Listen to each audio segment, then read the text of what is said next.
Bonjour, je suis Bertrand Mandico, cinéaste et réalisateur d'Ultra Pulp.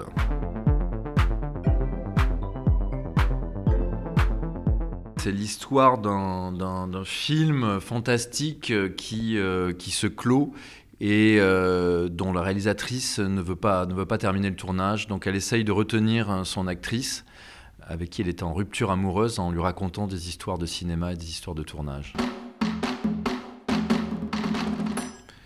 C'est ça, mais c'est surtout donner une vision non binaire des actrices, essayer d'éviter au maximum les stéréotypes et les archétypes, et proposer effectivement à des actrices de jouer des rôles de personnages qui convoquent des actrices comme une espèce de mise en abîme comme ça, et travailler sur ce romantisme noir, c'est-à-dire qu'est-ce que c'est que d'être une actrice, qu'est-ce que c'est que être désiré au cinéma par celui qui met en scène, par le public, et la peur du désamour.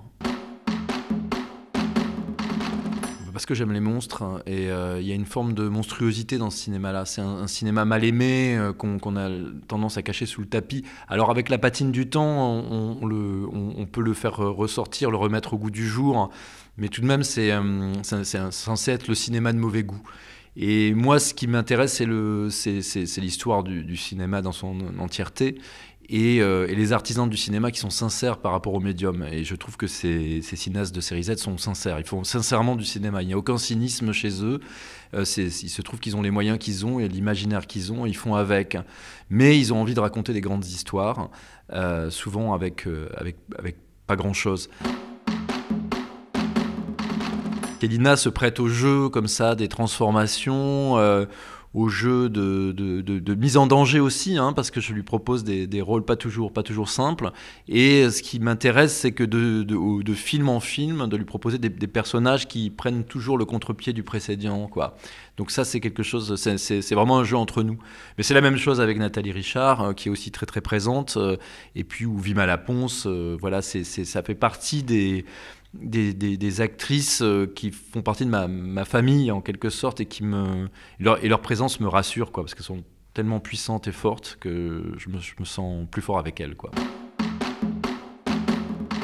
Alors là, c'était avec Gabriel Desjans. C'est beaucoup de croquis, beaucoup de collages, beaucoup de références. Et ensuite, on fait avec les moyens que l'on a. Je m'adapte aussi au décor naturel que je trouve. En l'occurrence, là, c'était une station balnéaire en Bretagne, à marée basse. Se révélaient des énormes rochers comme un canyon, et je m'étais dit que vraiment cet endroit filmé la nuit, agrémenté de quelques éléments de décor, pouvait donner l'impression d'être un espèce de super plateau de cinéma studio des années 70, du type 2001 l'Odyssée de l'espace. Donc on a travaillé à marée basse pour tourner la scène avec Pauline Laurillard qui est sur Mars, et c'était une épreuve parce que il fallait calculer les temps de marée. Donc la mer a reculé, on a tiré nos lignes, on a éclairé, on a tourné les plans séquences parce que on n'avait pas le choix, et après très très vite on a dû courir pour éviter l'inondation. Ça m'intéresse beaucoup de faire cohabiter à la fois des décors fabriqués en studio et des décors naturels qui sont traités comme du décor de studio.